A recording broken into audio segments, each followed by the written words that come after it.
விசுவாசிக்கிறவனுக்கு எல்லாம் கூடும்னு ஆண்டவர் சொல்றார்.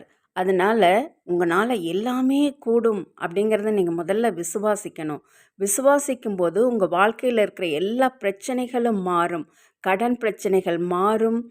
குறைவுகள் எல்லாம் நிறைவாகும். உங்க பலவீனங்கள் மாறும். உங்கள் துக்கங்கள் எல்லாம் மாறும். நீங்க என்னென்ன வேண்டிக் கொண்டு ரொம்ப நாள் ஆண்டவர்ட்ட காத்திருக்கிறீங்களோ, அந்த காரியத்துல ஆண்டவர் அற்புதம் செய்வார். அவரால் கூடாதது எதுவுமே இல்லை என்பது நமக்கு தெரியும். ஆனாலும் விசுவாசிக்கிறவனுக்கு தேவன் அந்த கனத்தை கொடுக்கிறார். நீங்கள் விசுவாசிச்சிங்கன்னா நிச்சயமாக தேவன் உங்கள் மூலமாக அவர் கிரியை செய்வார்.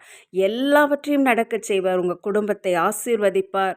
எல்லாரையும் ஒரு மனதோடு மாற்றுவார். குடும்பத்தில் ஐக்கியங்களை உண்டாக்குவார்.